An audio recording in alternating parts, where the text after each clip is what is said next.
And the guest we have today, before I even start the whole interviews, I need to give an intro, just to give understand everyone a context of who we're talking to. I'm really excited about this episode because Don is a fellow founder and business owner. So Don is the founder of Clean Kings, Yes. who is a commercial cleaning company with currently 650 staff members nationwide. Yes. And they do 8 figures in revenue. So that's in the tens of millions. And then he's founded a company called Earthy Tabs, which is a sustainable cleaning products company. They do that by reducing 100% plastic waste. So 100% plastic free. Yep. Then he's created a platform called Critiques, which is essentially a platform where people manage UGCs and creatives. It's actually not UGC. It's a digital agency operating system. It's the digital agency operating system. Obviously, is it launched yet or launching? It's launched yet. It's launched. Yeah. And then he's also involved in previously fashion brands like House of Emos, of which you've exited. Yes. And you've dabbled into hospitality. Yes. You've done cafes. Yes. And currently in your venture portfolio, you've got also Hala Shots, which is a nutritional product Yes. that is mixing Sri Lankan ancient healing and practical wellness. And you've got other companies in your portfolio such as ProManage, Paid Handle, and Voros Projects. I don't even know what most of these are. So you are what someone call a serial entrepreneur right now. Yep. And all of this started from 2008 when you cleaned your first toilet, public toilet, as an immigrant student. Yes. In your 20s at the time, I'm guessing? I was 21. Yeah. 21? Yes. And if this don't do it, I need to highlight on just one little thing about how me and Don actually met. Because people probably think that we met in some glamorous networking event or something. Yeah. Not the case. I received a DM on LinkedIn and we do gym facilities, gym businesses. Yes. So obviously I'm always looking at cleaning products and services. Yeah. So Don says, let's connect. I've got cleaning services and products that perhaps we can work with. Yep. Took me about 10 minutes to figure out your rap sheet, your credentials. And what earned the most amount of respect from me, right, was you've got all of this up in your resume and you're still doing the reps on client reach out on new products that you're founding. This is clearly a passion of yours. Yes. So going on to my first part that I want to learn about your journey, okay, going down to the origins. If you take this back to 2008, maybe when you're first starting out the business, what are some of the war stories? And give me your version of what happened with Clean Kings. How did all these happen? So Clean Kings, the whole the spark of starting a business, right? Yeah. Whether it's a cleaning business or whatever. It started when I joined Bunnings as a financial analyst, right? Okay. Straight after uni, I started working with Bunnings as a financial analyst, right? There, they sent me for this program called Bunnings Management Program. Okay. In this management program, there's this one sort of like an exercise that you need to do. It's called personality wheel. Okay. In this personality wheel, you are supposed to answer like 80 random questions, impulsively answer. Right. And then from there, they let you know in the personality wheel which character, which personality actually matches to what you do. Okay. So I fill this application, hand it over to the guys, and they're like, what's your current role? I'm like, I'm a financial analyst. And they're like, man, you really gotta change because you're not supposed to be someone in the number crunching where you're supposed to be the creator of you have to be the starting of this spectrum, not at the middle of the spectrum. Right. So that was the first spark that like someone actually gave me, like, you're doing what you're not supposed to do. You're supposed to do something else. Then this keep running in my head. And then obviously my circumstances changed at Bunnings. I got a very bad manager who came to manage our department. I was not happy. It was toxic, the whole work environment. And I'm like, maybe the universe is telling me to do something about it. And I was only 27. I was like, it's time to take a risk. But I didn't know what to do, what business I'm going to even start, right? So I was like, okay, let's look at what are my options. I only had very little savings. I only had around like 20 grand saving at that point, which I saved for one of my first house. Then I'm like, all right, I only have 20 grand. What do I know? Can I start a financial business? Maybe I don't have that qualifications yet. I don't have that experience yet. Oh, well, I used to clean public toilets. I used to clean the schools and stuff like that. Maybe a cleaning business. And I really want to I remind this every podcast that I go.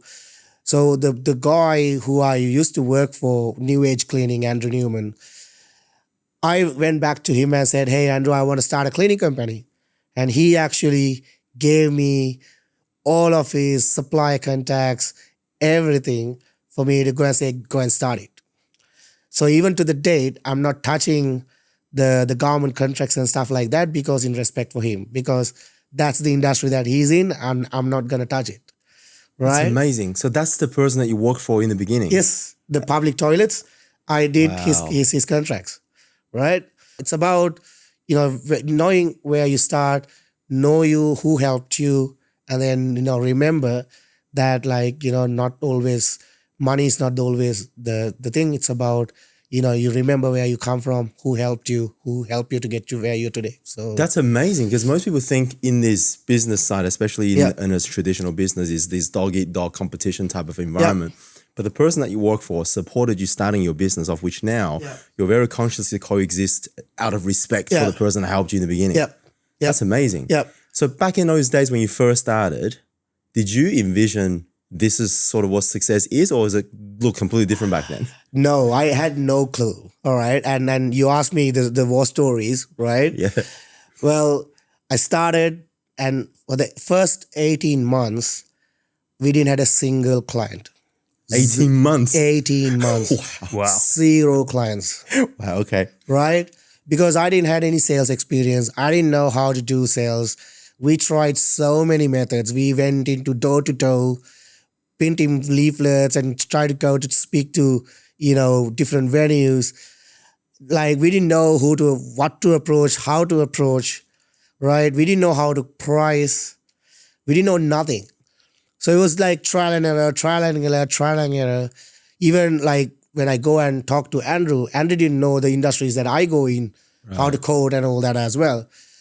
Then one day, one of my friends, he's a LinkedIn expert. And he's a what? He's a LinkedIn expert. LinkedIn expert? Yeah. LinkedIn, right. And then back in the day, this is 13 years we're talking about, 13 years before. LinkedIn was not that huge, right? No.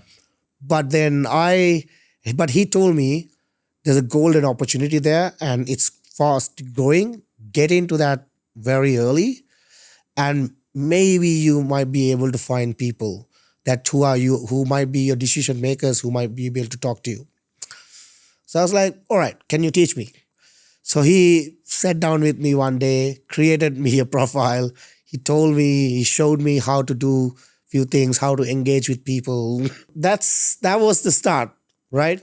So I get up every morning, I message 100 people, then I look at who I messaged last week, do a bit of a follow-up.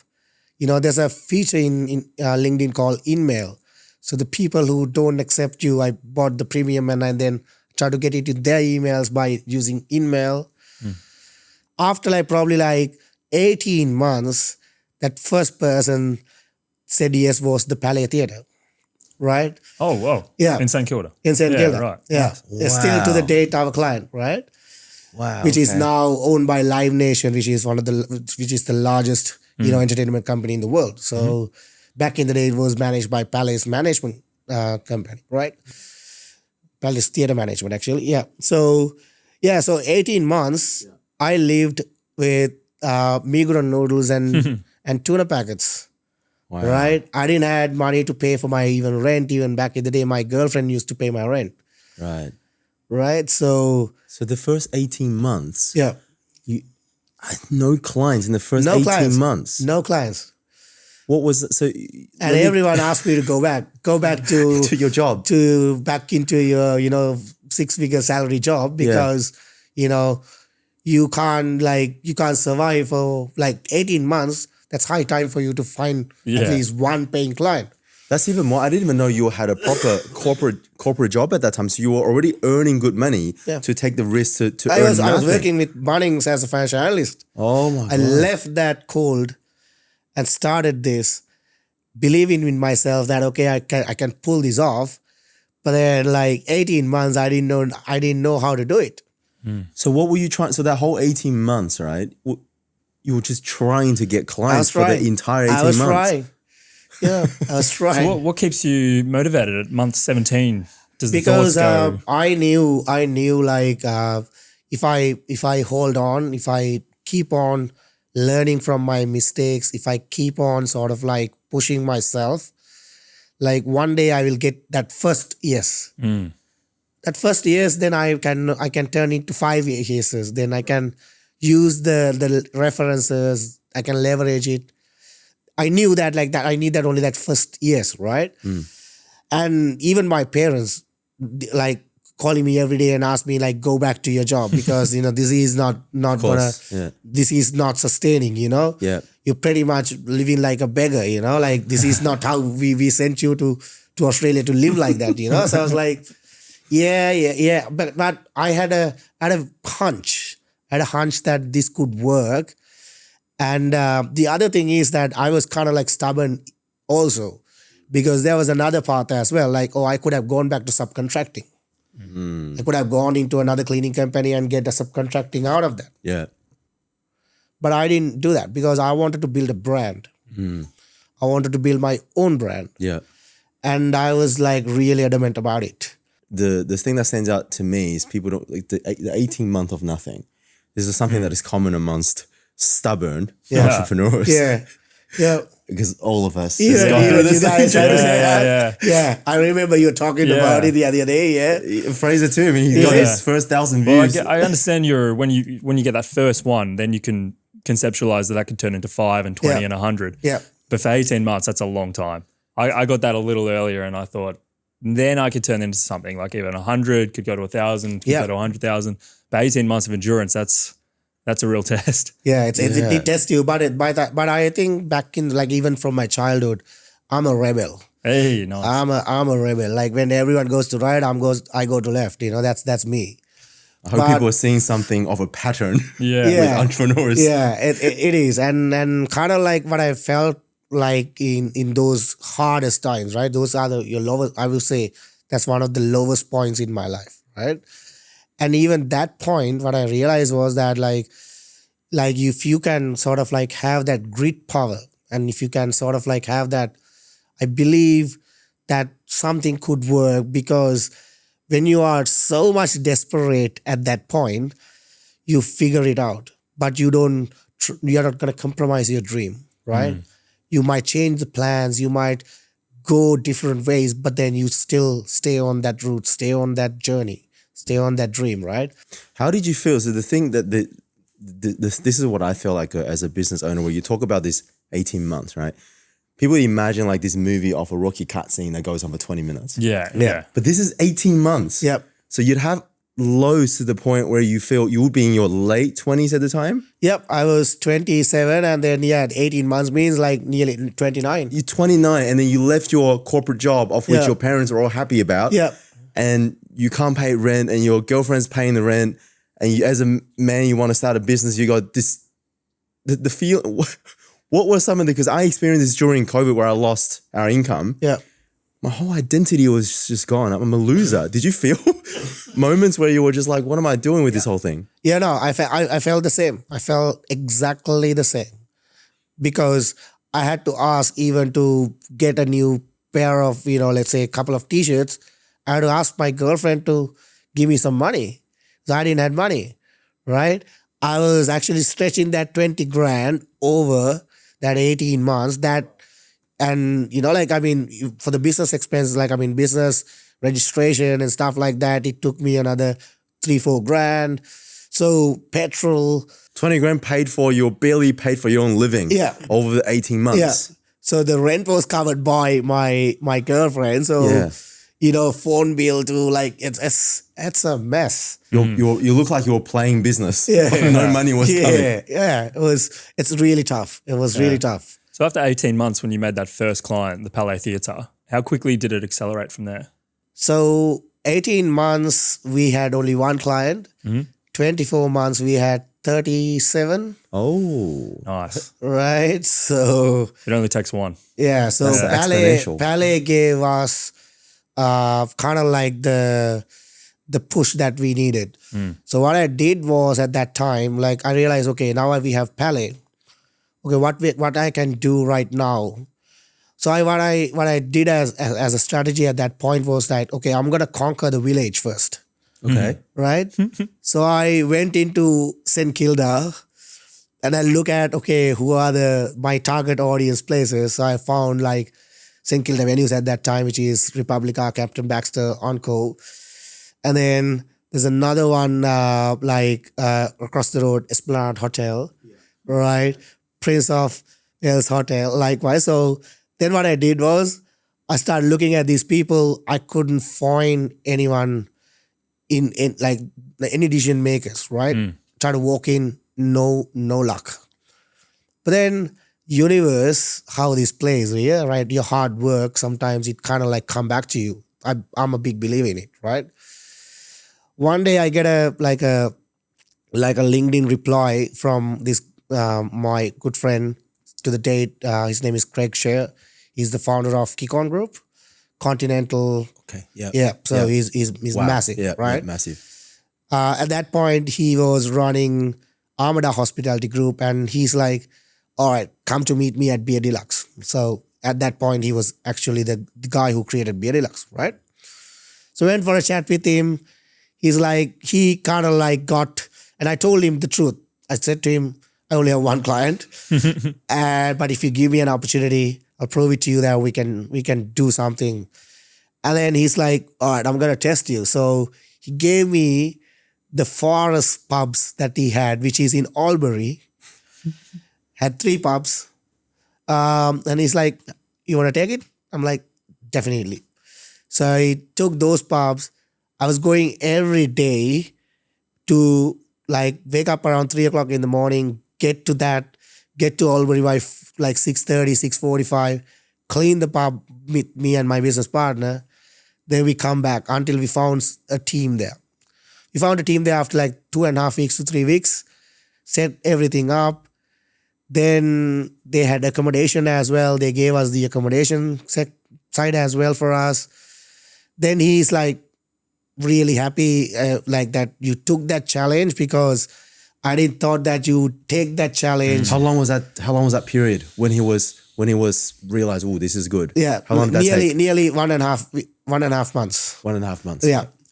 Right. He was really happy, and he kind of like appreciated and kind of like recognized that I personally put that effort to go and actually make my challenge, and I kind of like overcome that challenge, right?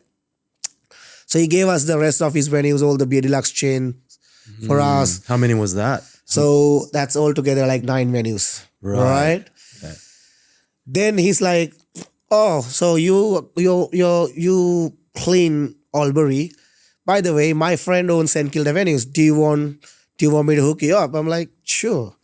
So then I got all the St. Kilda venues to the portfolio, right? Once I got the St. Kilda venues, Tommy, they're also from Albury. They're like, "Oh, do you want?" They have another group called Publican Group at that point. They're like, "I have a contact there. You want that?" I was like, "Sure." So that's how we gave it to the 37 venues, because everyone kind of like picked up the energy, picked up the vibe. And they kind of like, when they start trusting you, it's the next thing is that you do is that the reference, you know? Is it because you had the evidence? Because you had, I clean Pally Theatre, I clean all 9 of these venues. This friend recommended, so Don must be pretty good. Yeah. So that first one really unlocked a lot of stuff. Yes. What about now on the marketing front? Is it still more, because that would have been word of mouth, Yeah. a lot of the growth. Yeah. Is it still word of mouth, or do you? No. So so I grew that business into probably 200 venues. Then I put systems in place, I put processes in place, then I brought people in so that I can work on the business, not in the business. With that I'm just thinking because the scale of this, people got to understand. I mean, we have a team of like 30 team members, and I think it's big. You have 600 odd people. People are hard to manage from 0 to 600 odd people. Were there points in your business throughout this journey that Clinkings almost didn't make it, and then you kept going anyways? So, like before 2022, Clinkings was operating on a full-scale employee model.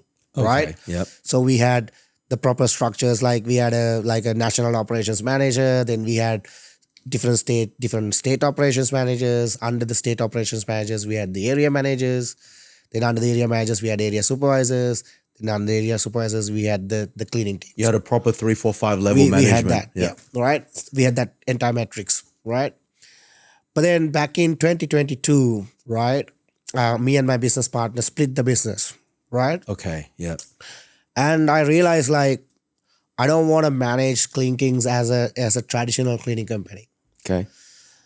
Then the same friend Craig, I was having a beer with him, and I told him like I still have like massive like a workforce with me, even though I split the business, right? But I don't want to do it in this traditional way. But then at that point, I saw like Craig has introduced this something called pub partner program. What it does is he buys a pub, then he brings someone from inside that he's already working and make him the publican and give him that venue to manage, right? Like an internal equity. Exactly, right? And then obviously issue some shares for that particular entity. Making you team owners of that business. Yes. Right. And then like the business boomed. So his business boomed from like, 9 venues to like, then he sold that to Australian Venue Co. Right. Then he started again. So then I asked him like, can I do something what you did with the pub partner program with Clinkings? Then he's like, okay, so what do you have in mind? So I'm like, what about I bring some partners and then I do the same thing? He's like, how are you supposed to do that? So I was like, let me come back to you, right? So I went home. I was thinking like, what can I do about it? So I looked at what some current challenges are. The first challenge that we had was that we're getting so many leads, but some areas we don't have the serviceability. Some areas we don't have people. I'm like, okay, that's the biggest issue that we have. And sometimes we can't get the contracts because not that we can't win it, not because of our inability, but because we don't have the capacity to do it. People don't understand like this is a geographically limited business, Yes. right? So with the world of e-com now, people forget about this. Yeah. Traditional business, you need the people to go there to clean. Yes. If you get a client in Sydney, what are you going to do about that? Yes. Yes. So that's the challenge you're facing. That was a challenge. Yeah. Then I was watching Narcos, right? And I saw this guy, he's dividing territories. So I'm like, all right, I can do the same. So what I did was, next day I bought the Australian map, I divided territories for different states. And then I called all my network of subcontractors and everyone. Then I looked at who has the values to become partners. Then I picked 5 partners, 6 partners, likewise different partners from different states. And I gave them territories. And I made them partners for those territories. Right? And then now Clinkings runs on, partners runs the operation. Under the partners are the supervisors to the cleaners. And then Clinkings is predominantly in the contracts business. Right. So what you almost just, I think, revealed the secret of how you went from a small business operator to scaling it. Yes. You gave equity and ownership to your team and at the same time solved the location problem. Yes. And it helped us to go from like a small league player to national player within very, very, very short time. And it helped us to win massive tenders as well. Because now you've got many of yous. Yes. So one thing that I'm just thinking, like with all of these partners that you've picked, Yeah. there must be a way that you're able to spot, valuable team members and stuff. So you'd have to have a lot of these. You can't just have one or two partners. Every person that owns a territory needs to have some sort of initiative, right? Yeah. So how do you pick? What were some of the standout traits that it's just like you're the one? So what I do is that like when I get a partner request, like, hey, I want to become a partner with you guys. So you let them. Okay, so you Yes. you put it out and be like, if you want to, let me know. So you have all of these people coming up to you, Yeah. and you get the pick. Yeah. And how do you? And then what now? So my first thing is I look at the values, right? Why you want to become a partner with us? What do you see in it? If someone is about like, oh, it's about money, how can I make this much? I'm like, nah. It's about you need to genuinely have a interest about like the service that you're gonna give. And if you are really passionate about like for us, like the motto for us in Clean Kings is that we help our clients like to have a hygienic workplace, right? And if we can't do that, then we are not a commercial cleaning company. We are just like a company out there just happens to clean. That's it, right? But I want someone who actually take ownership of their work, have a pride in their work, whether it's a small job or it's a large job or whatever, have that pride. And at the same time, yes, you are in it for money, you are in it for growth, that growth mindset as well. And there's few other things that I look at, like how's your negotiation skills, how's your issue handling skills, Then how patient are you, right? You're like a bit of a hothead or are you a cool head, All of those things. I just picked up so much just from that. I mean, the first thing was like the care for what you do. Yes. Not just the end result, but the care of this whole process, caring for your clients. Yes. Second one became you got to want to get better. Yeah. The growth part of it. Yeah. And the third one was skills. Yeah. Yeah, right. Yeah. And the attitude. It's all come down to attitude, right? Because end of the day, like skills you can train. Yeah. But someone's attitude, someone's how their upbringings, their values, their morals, how they treat people. Yeah. Right? There are some like partners that sometimes that we find they treat their cleaners like garbage.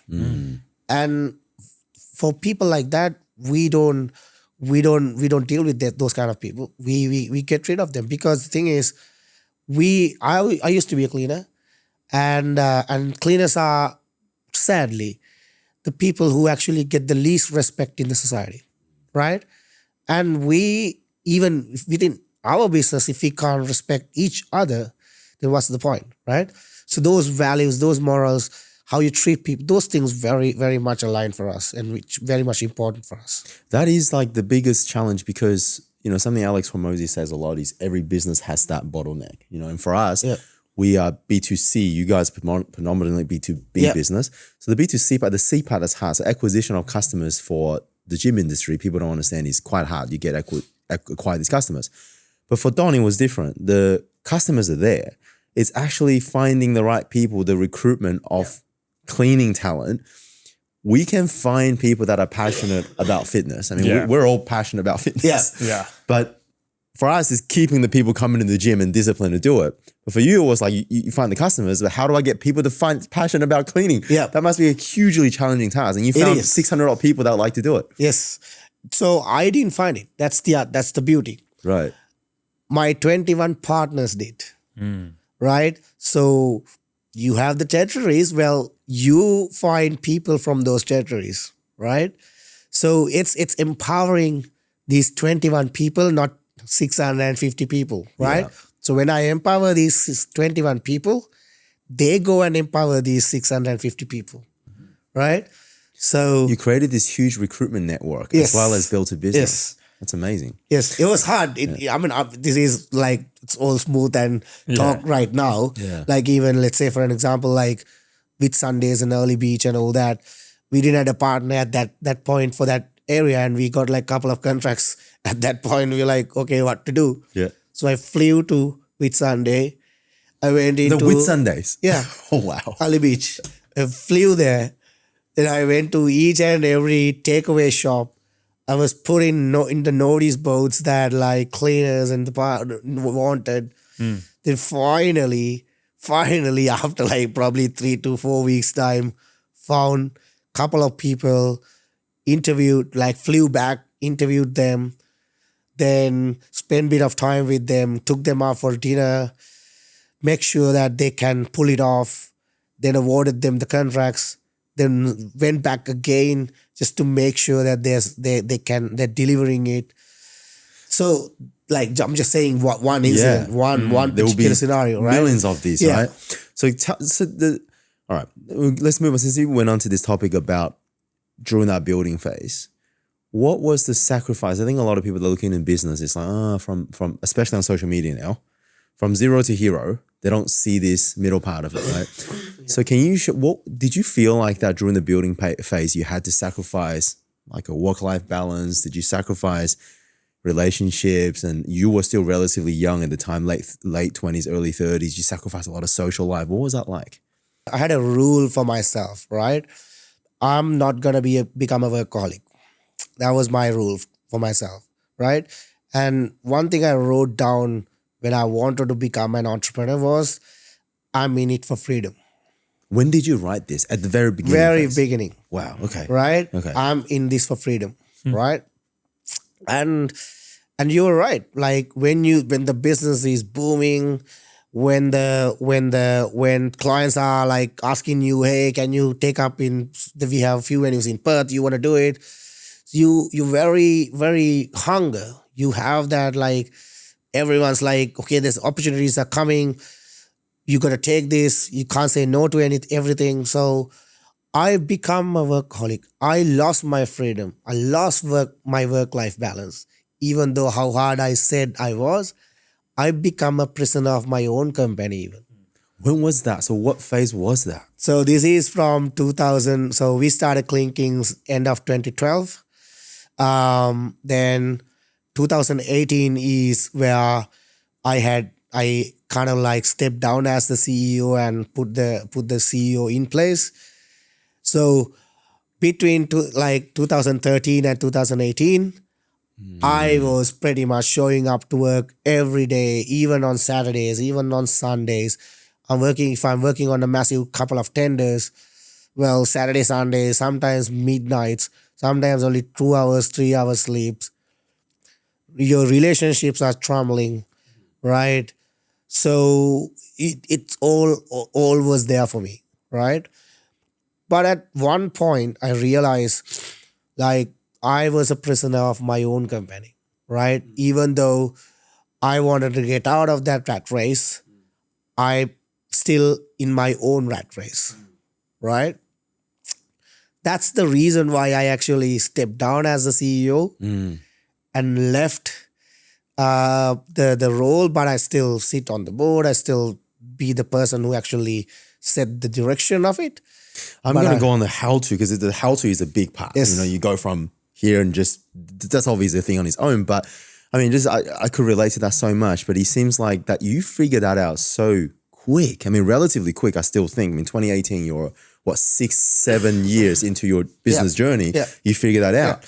I mean, it took me maybe 10 years to figure that out. Yep. And because that resilience is just, I'm going to do it until you figure out, was there a moment or was there something that made you realize this hard work thing, I can't work any harder and it doesn't equal the good outcome anymore? Is there a moment that taught you that lesson or just you woke up one day and realized? No, actually it's one of my friends, one of my really closest friends. Because I've been ditching a lot of parties, I've been ditching a lot of like social gatherings and stuff like that. So one day he came to see me. He asked me like, let's go for a beer. I want to have a chat with you because I see like you've been like going very hard on your life. So we sat down. We were while we were having a chat, he just reminded me like, you know, I remember when you started, telling me that you are in it for freedom. Mm-hmm. Do you have freedom right now? He just put me on the spot, right? Then that was kind of like that kind of like started me like thinking, Actually, he was right. Like, I couldn't tell anything back to him. Like, all I said was like, you're right, man. Right? And that kind of like that guilt started eating it back into me, like why I compromise what I promised to myself, right? But then I looked back, I was like, I've achieved something. So I'm not gonna like be someone like regret about how I didn't do that. But now I know that like, okay, business is stable. All I gotta do is that I gotta put right systems in place, right processes in place, then put some right people in place, delegate so that it can grow while I'm sitting at the back seat, not at the front seat, right? And that was my research, that was my readings, like from like a lot of books that I read and all that. I'm an avid reader. So that's exactly what I found out, that this is the decision that I'm supposed to do right now. If I keep on doing it, I'm gonna burn myself. Yeah. And it's gonna affect my health, it's gonna affect my mental stability, it's gonna affect everything that I built. And everything that I built can come crashing down if I really don't do something about it. It's funny, like while Don is like, I can't help but think where I've learned that, you just can't keep working hard and expect the freedom part. I've only realized that maybe last year. Well, at least you realize it. Yeah, I've only realized that. And I'll tell you the moment that I realized it. Yeah. Even though that, for me, it was like, at the start it was got to be a period I got to work hard. I mean, hard work is a great thing to have. It is. Right? But when people throw out this thing, it was like, work hard or work smart. And I'm always like, you need both, but maybe work hard. I've always been, you got to work hard. And it was maybe last year when I joined up to this first business group and I was on this call about something completely unrelated topic. And this $600 million founder was showing us a photo of his wife on the hospital bed about to give birth. And she had a laptop on her belly doing rosters while she was waiting to give birth. Yep. And what shocked me was there was about 30 odd people on that Zoom call. Nobody made a gasp. There was not a mic drop moment. Everyone was like, yep, I'd do that too. Every one of them there would be like, I would do that if I could give birth. And there were $1 million founders in that room and there were $600 million founders in that room. Yeah. So you're telling me right now that the $600 million founder worked 600 times harder? That's impossible. Yeah. Everyone was willing to do that. It made me realize this hard work thing, right? Is like I don't know, if it's like a big screen on a TV screen, it's like a pixel. Yeah. It's an important pixel, but there's like so many other things that you need to do. Yeah. Some of the stuff you mentioned, being able to delegate, being able to communicate, having the right networks. Yeah. So I've only realized that recently that it's enough. You can't beat a dead horse. You've got to move on to the next thing. Yes. Yes. So do you think though, for a lot of these younger people that are watching do you still think that episode that you went through, for you, it might have been 3 to 5 years. For me, it might have been almost 10 years to recognize this. Yep. That hard work, sacrifice, grinding era, was that necessary? Definitely. It's the foundation. Because if you haven't built something to that level and able to afford to bring systems, processes, and people, how are you going to survive it? So if you build from ground up to a certain level, then only you can actually bring these systems, processes, and people into it. Then only you can afford it, right? So I would say that hard work, definitely you need to have it, because even though right now I'm building new businesses, I go and I put the same effort, right? I don't care whether I have other businesses. I'm free for this new business. Well, it's a new business. It's a startup. I treat that as a startup. And I still do that same effort. You asked me before why I do those calls and stuff like that. Well, that's me, right? I'm willing to do that hard work. It's just in you. But to recognize that is not the end. It's a means to an end, but it's a quality that all successful entrepreneurs would have. Yeah. You can't stop us from wanting to do this. No, would you picture myself sitting at home and just watching TV because I can? Well, I can, but at the same time, that's gonna bore me to to death, right? I'd rather go and make an impact out there with the ventures that I do, and like have that happy soul in me that like I've done something great today. So with that, now let's move on to a little bit more strategically. So you realized your friend questioned you, "Are you free?" You realize, "I'm not free. I'm a prisoner of my own business." Yeah. But you were so needed. You were like this pillar that the whole company's leaning upon at that point, right? How'd you go from that to remove yourself with the CEO in place and now go and start other things? There's got to be a lot of little stuff in place. Yeah. Let's go on. What was the first few things that you did? So the first few things that I did was that I looked at what are the things that I'm really have to be there. Then what are the things that I can actually delegate, right? Then I looked at what are the gaps. So one of the first few gaps was that the tender writing, tender pricing, no one had the knowledge within the business. Even the business development people didn't have the knowledge to do the some of the large tenders that we did. So I did that. Yes, right. And then sometimes sometimes these strategic accounts, the network was with me. Everyone knew me because I'm the one who bought these businesses. Stuff that were irreplaceable by you. Yeah. Right. But then I looked at, okay, if I really want to do it, then I want to go and speak to all of my network and say, hey guys, I'm bringing someone like as a CEO. He's a great guy and he will look after you as like me. But if something needed, I'll be always there. Right. So those kind of so what I did was the first thing was that I looked at what are the most important stuff which even though I exit the business or if I still working on the business, still supposed to do, and what are the things that I can delegate, what's the job role going to look like, and prepare a to-do list that, okay, I need to introduce X to this. I need to have proper training for this person. The training plan includes this, and this, right? Then looked at how I'm going to give KPIs for these people, targets for the person who's coming for me, how I'm going to sort of envision my vision back to his head, how he going to take it, how I'm going to compensate for him, all of those things. So I went into every little detail. Then also what I did was I went and prepared a SOP for myself. For yourself as well? You documented everything you did? Yeah, I did. And then I created a SOP for my role. Then I removed the stuff that I'm going to keep doing it from that SOP. And then I gave it to the other guy. I said, okay, this is your SOP now. So what I'm hearing is that there are a lot of how-tos. At that point, there were so many detail-oriented things. Yes. Listening to Don is really cool because I can see things. You see things that you don't really see when you're trying to envision yourself. I realized that I was never good at the how-to stuff because as founders, we don't need KPIs to keep ourselves accountable because we are the setter of standards. Yeah. So we never need a number to be go get this number. We will always outdo that. But once you replace yourself, you kind of need to tell people what your definition of success is.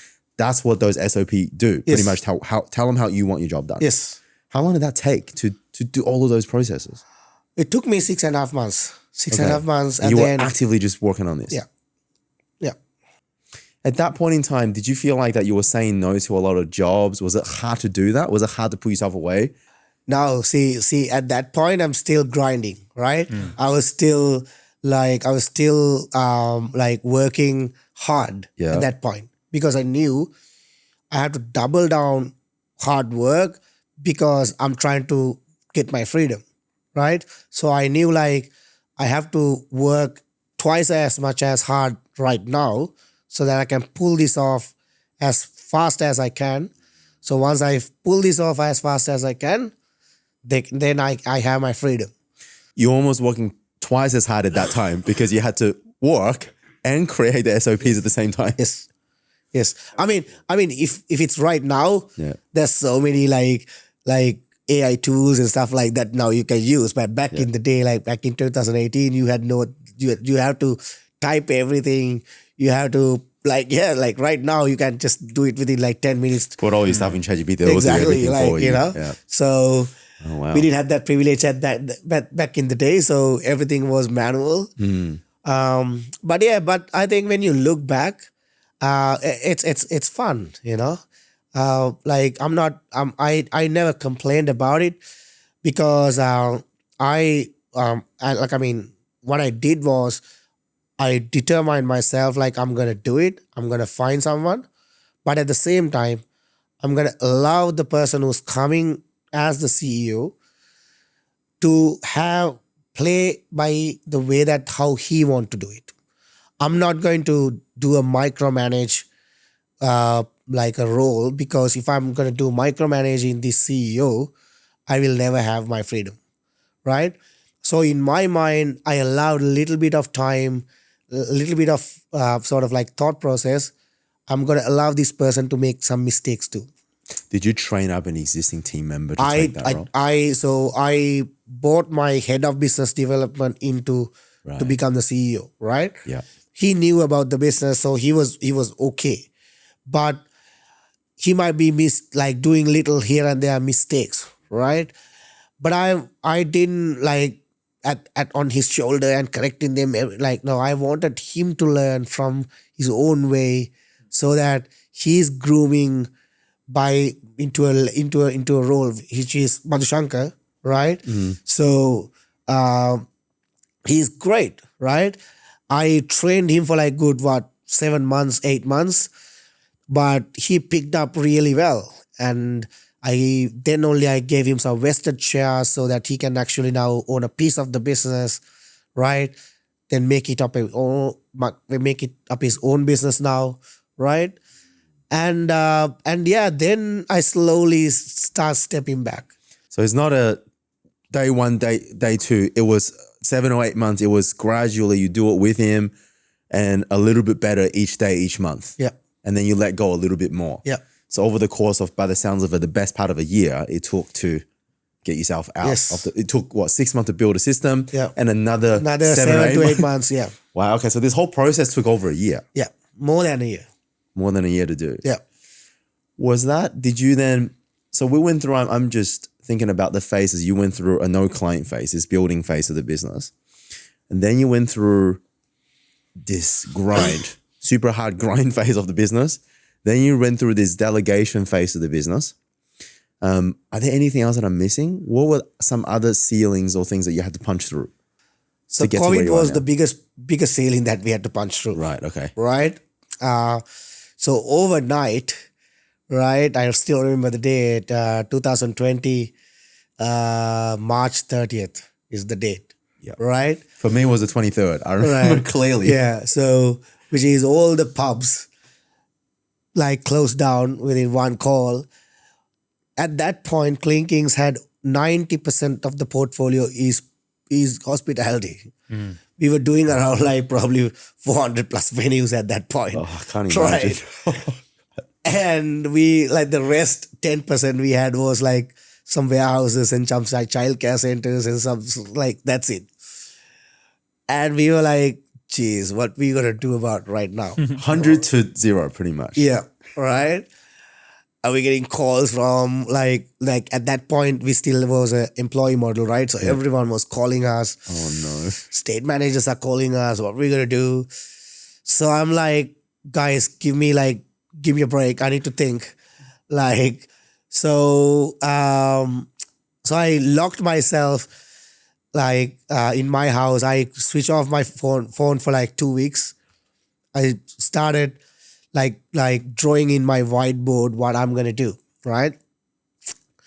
Then I looked at, okay, there are still some industries functioning, construction, medical centers, dental clinics, right? Okay, warehouses, essential warehouses, distribution centers. Oh, all right. We are not there. All right, let's make this an opportunity to grab some contracts in those industries. So I brought my business development team back and said, guys, got some new industries, aged cares, construction, medical centers, warehouses, bang, gone. So within the next 3 months, because since we had the capacity, right? We had the capacity where a lot of people didn't have the capacity, right? We managed to get like probably 70% workforce back to work. That's amazing. Yeah. Crazy. In how Yeah. long? Like in that 2 weeks that you were thinking? No, within 3.5 months. Okay. Right? So That's amazing. Yeah. You did a pivot in 3.5 months when 90% of your contracts were closed. Yeah. You're able to move 70% of that. 70% of the workforce of that 90% contracts to new jobs. So when we coming out of COVID, we were almost double the business. You were diversified and you and doubled amazing. because of that singular decision that you took, right? So sometimes like when like the message, the takeaway message for this one is sometimes when things are uncertain, follow your gut. Follow what's that first thing comes into your mind and trust the process, like what's the least, what's the worst that it can happen? Like I'm thinking in my head, how many people would have turned this into a different scenario to go, I'm in the cleaning business, 90% of my clients are now closed. So because of that, I'm out of business now. But I think that's the difference between like entrepreneurial thinking. It's like, how am I going to turn this into something? And you turn it into an opportunity when it came back out. Wine. Yeah. Yeah. So it was not that smooth back in the Of day course, when that happened, right? But when you look back right now, it's a You're glad that happened. Because that essentially took, your risk is much more diversified and you almost doubled your business from that one thing Did you alone. maintain those clients? Yeah, we still have it. Yeah, nice. Yeah, Wow. I mean, now Clean Kings operates across 13 different industries. Yeah. Back in the day, like before Was that one COVID, or two or three. it was only 2 or 3. Yeah. Right. And you couldn't learn that lesson until that happened. Unless that happened. So I'm in a way, I'm glad that happened, Wow. Looking back now though at all of this stuff, right? Is it sort of the by the sound? I'm not going to answer this. I want you to answer this. So right now, the way that you're a serial entrepreneur, you started most of all these new companies probably in the past few years. Is life now compared to where you envisioned when you first started? Is this more like what you envisioned, or still different? This is. So I find the purpose of my life back during COVID, right? During COVID, around like 2021, early 2022, right? And because of I found my life's purpose, I knew that I didn't want to just become a owner of a commercial cleaning company. I wanted to do more, and my life's purpose is giving back. That's what I found. I found total clarity. So then I realized, okay, if I'm gonna give back, I wanna design everything that I do, centralizing giving back. Then I looked back the businesses at that point that I had, which is Amos as well as Clean Kings. Then I realized Amos is giving back, but Clean Kings, it's not giving back the way that I'm supposed to giving it back. That's why I did that change back in 2022. Empowered partners, giving more opportunities for them. That's become my giving back piece. Part of it. And I'm guessing that also has something to do with Earthy Tabs. Earthy Tabs. So with Earthy Tabs, my giving back piece is that saving the environment, saving the planet, right? By plastic, making it plastic free as much as we can. Yeah, for those that don't know commercial cleaning, I see our cleaners, there's so much plastic. You go through so much. So Don, obviously, as with all this, you go through so much plastic. So you thought, how much good can I do if I remove all this plastic? Yeah. That's the thought of Earthy Tabs. Yeah, yeah. So how Earthy Tabs idea came across was that I went for a massive tender with a massive hospital, and one of the board directors asked me like, what are your sustainability initiatives? So I kind of like gave the normal rundown that I had, and he's like, that's not enough. What can you do about it? So I was like, give me a couple of weeks, let me see what initiatives that I can come and see, I can present it to you. Then I start researching all of these like new technologies too. There's like nothing sits well with me. Then one day I got an advertisement like a Facebook ad pop into my Facebook, which is this cleaning tablet, right? Which is a domestic cleaning tablet. So I'm like, wow. So this guys managed to do this like liquid chemicals into tablets. So I ordered straight away and I start testing it. So what I realized is that they're good for domestic use, but I can't use that for commercial grade. Then I looked at, okay, is there any commercial grade product in the market? None. None in the world. Right? None in the world. Right? Not Australia, world. That's like, all right, now this is an opportunity. Even I go and tell this hospital like, we're going to develop our own chemical tablets, commercial grade with new research and all that. They would take it as much bigger project. So I went and presented to them. They loved it. They're like, when can you do it? I'm like, I'm going to start straight away. So I didn't have nothing at that point, right? I had nothing. Then on the way from that meeting, I was like, okay, even I switched to these tablets, how I'm going to measure my impact? Because impact needs to be measured. Then only the whole idea about impact calculator came into my mind. What if we build a tech platform, plug all these things into ordering so that every time clients order, it calculates these metrics. It's like, wow, now that's the light bulb moment. I'm like, I don't want to do this inside Clean Kings. I want to do it as a separate business because it's a whole separate business. So that's the start. And then I came home. I called Madhushankar, Clean Kings, and I asked him, hey, by the way, do you know how many plastic cans that we throw out on a yearly basis? He's like, I don't know. I'm like, all right, can you ask all the partners to count what's their cleaning monthly cleaning can consumption and send me a report. So everyone counted how many plastic cans that they're sending, and that number was around 55,000 cans per year. Whoa. So that you were seeing one cleaning company. I'm like, whoa. Yeah. That number is like, we are only a mid-sized company. We're not even one of the largest. It was like, geez. And there's around 10,000 cleaning companies in Australia. Imagine that you immediately calculated your impact, right? Of how many plastic cans you can save. Yeah.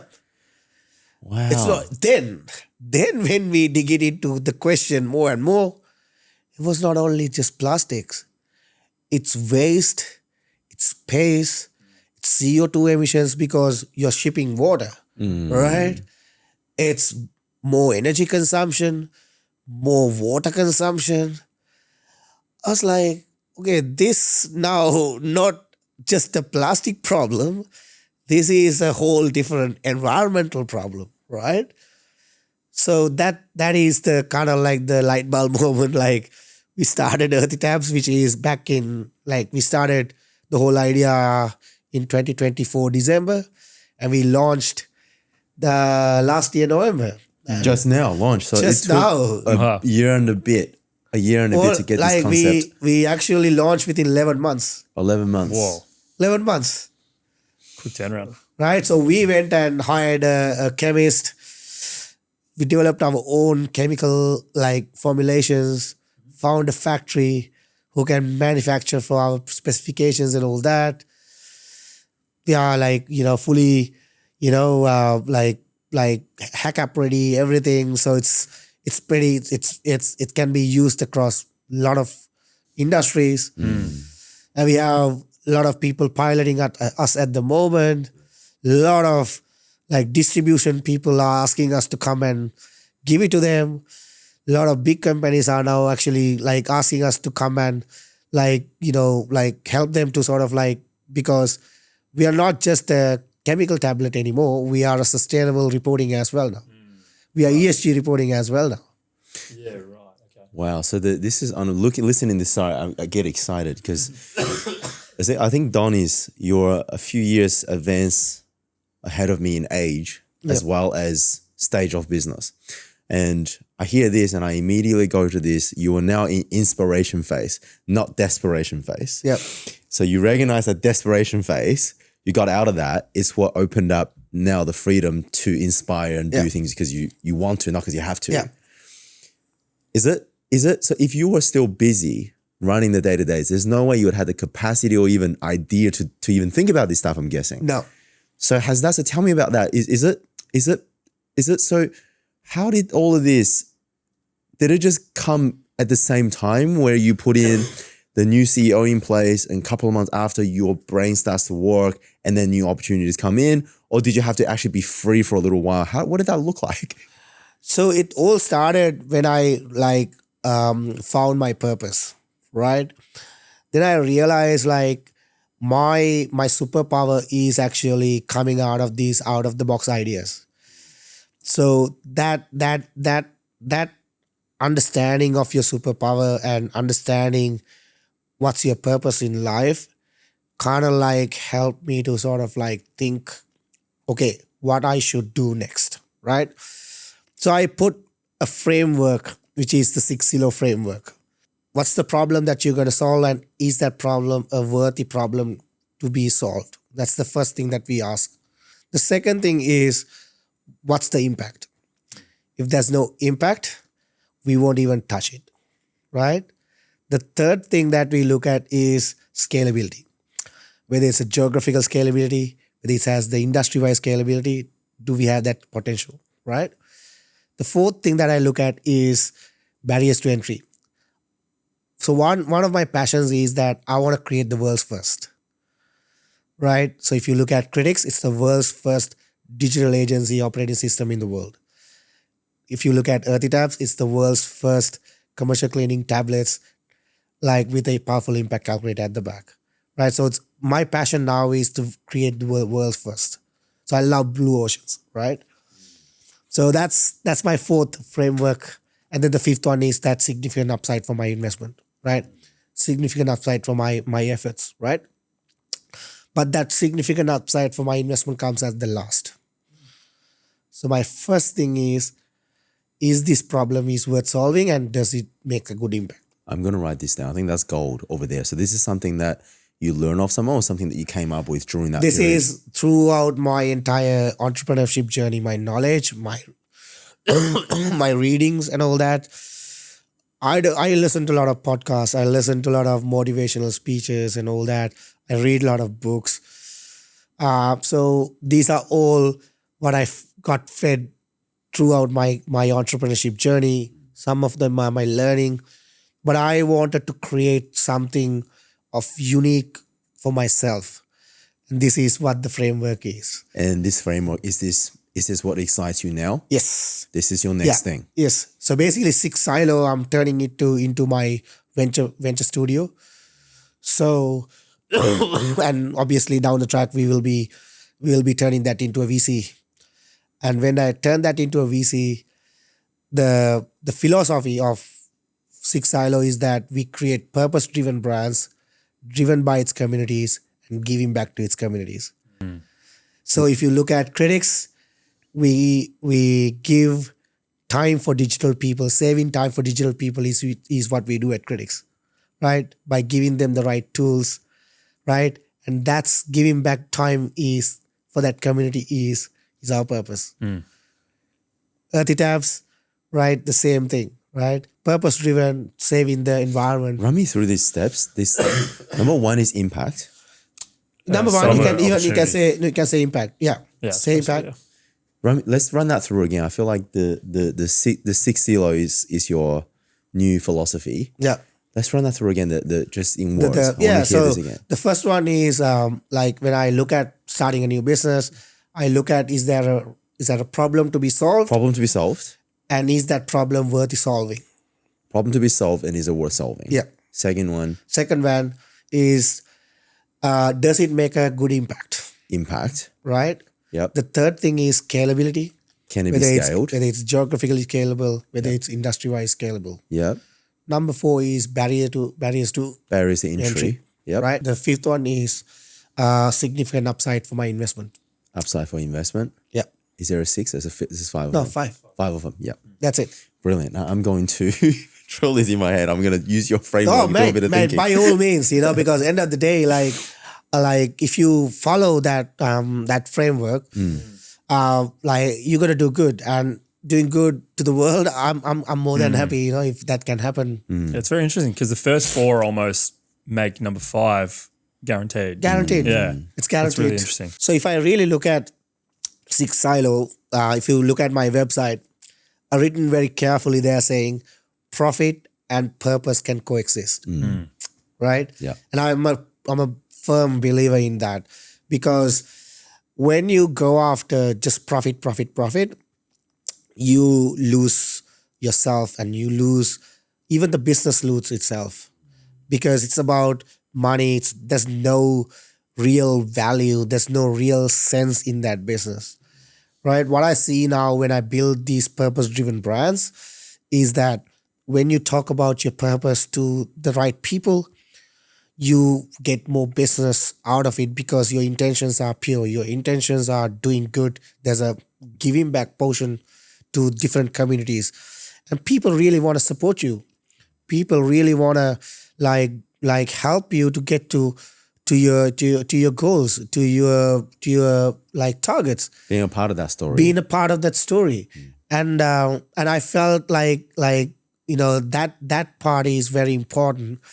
And even so, this whole purpose-driven thing started to me with Amos, actually, not even with Six Silo. Right. So remember I told you, like, when I realized I was a prisoner of my own company. So when I was coming out of it, that's where I created Amos, right? So the reason why I created Amos was I wanted to convey my message of coming out of, like, being a prisoner of my own company and coming out of it. I want to convey that message of freedom through a fashion label. And the name Amos means strong, resilient, and brave. And I named the fashion label tagline as Define Freedom, right? So I poured my own story into the fashion label, and I put a story behind it, so that people, when they ask what is Define Freedom, is freedom needs to be defined. You need to define what freedom means to you, because what freedom means to me is not the freedom means to you, what freedom means to you, Wayne, right?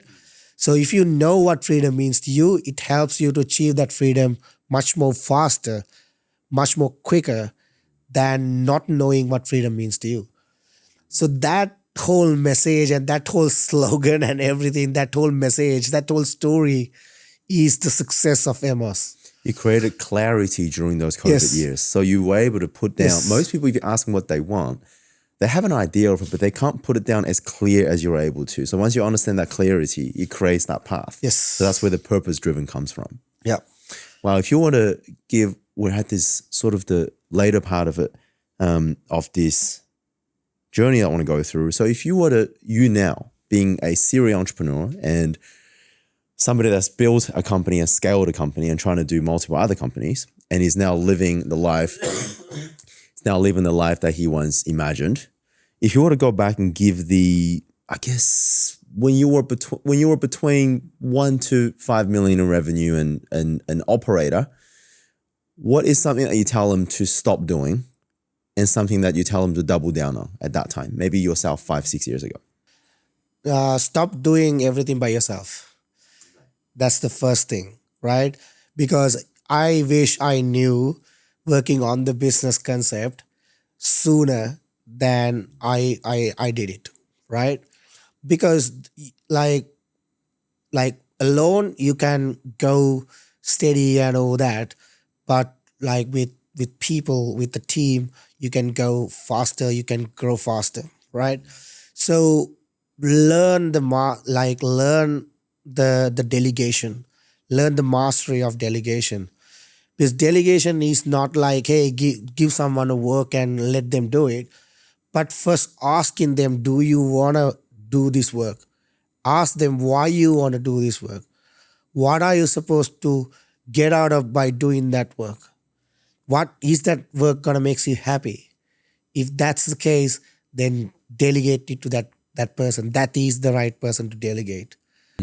Right? So one thing I wish I knew was like, stop trying to do everything by myself and put right people right into the right places and put the right systems and processes for these people to work on. But don't bring the people first. Bring the systems first. Then the processes. Then bring the people. System, right? process, then people. Yes. Because if people comes first and then you try to juggle up like, oh, which system which I do to this person's role, then there's a waste of like time, there's waste of energy, all of that, right? Same with the processes. If the person comes to work and if they don't know what they're supposed to do, what their role intend to do, what's the steps of their role, what's of the steps of their task, then again, the same thing, right? So bring the systems first. Once the systems are there, put the processes that's going to use these systems to work. Then once you have all of those two things, then now hire the people and put them with the right systems and processes. And what is something that you would tell yourself back then to do more of? More of two things. Number one, self-development. Work on more into your self-development. And the second thing is more into networking.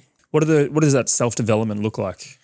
So, like for me at that point was that I wanted to like learn few different new skills. Number one was capital raising, right? Number two was I wanted to like spend a little bit more time on self-abundance and meditation and all of that, right? And I wanted to do a bit of journaling for myself.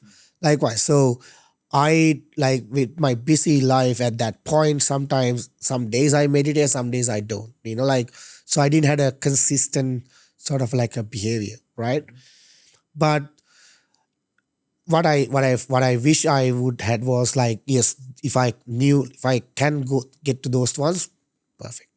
I think what will be interesting now, if we do something a little bit fun and fast, let's do a little speed round of this or that. So the rules for this, right, is quick instinctive answers. Right. The traits that you think are the most important to be successful in business. Right. He's going to read it and all of them are. But this is the fun part, is which one you think is more important. Okay. Yeah, all right. So done. Off you go, Fraser. Okay, discipline or creativity? Discipline. Discipline or focus? Focus. Focus or patience? Patience. Patience or urgency? Urgency. Urgency or resilience? Resilience. Resilience or confidence? Resilience. Resilience or self-awareness? Self-awareness. Self-awareness or humility? Self-awareness. Wow. Interesting. I love hearing that. I thought we were going to get stuck on resilience, but self-awareness. Interesting. Because we did this last week and the answers were same up until resilience and I stayed at resilience. Yeah. So can we explain what do you mean by self-awareness? Why do you think that's so important? I am the guy who actually, the visionary person in my group. Right. So everyone tag along to my vision. So if I'm not self-aware of what I do and where I'm going, then all my entire teams, everyone who join hands with me, gonna be in limbo. So I need to know, I recently watched that Kevin O'Leary's like Mr. Wonderful's interview with Stephen Bartlett. And one thing that he talked about is that noise to work ratio, right? It's the same thing with self-awareness, because what self-awareness is that how much awareness that you have for yourself of with what you're supposed to do. And if less noise that you have, more clarity that you know with what you do. That's amazing. I did not expect that to win. I'm going to go have a little bit of reflection there. So we're Bit of journaling. Yeah, a bit of journaling. Down to the last question, and you probably can expect what the last question is. If you could go back and speak to your younger version of yourself, 2008, when you were that immigrant student cleaning that first toilet, what would you tell him and what would you not tell him? First thing, one thing I would tell it to that my younger self is take more risks, take more chances, because I was not this risk a taker back in the day. Like I was just having one company, just growing it, but I was not willing to sort of like do too many sort of like other investments, tried out other businesses and all that, right? So I was playing safe at that point. What I'm not going to tell it to myself is that I cannot do it. So I will always tell myself I can do it. That's self-belief. Yes. Moves mountains. Yes. Love it. All right, Don, where do people find you if they want to connect with you? LinkedIn? Well, LinkedIn, it's Don Hett, and Instagram, it's Don Hett Official. And my official email is don@sixsilo.com. And our group's website is www.sixsilo.com. 6 with a number 6. Number 6 silo, yeah. Cool. Don, thank you so much for your time. This has been my favorite episode. I'm not going to pick favorites, but this is my favorite one. Thanks, man. Thank you, man. Thanks very much. Really, really appreciate. Thank you for having me. Thank you and for your time. Yeah. really had a great conversation. Yeah.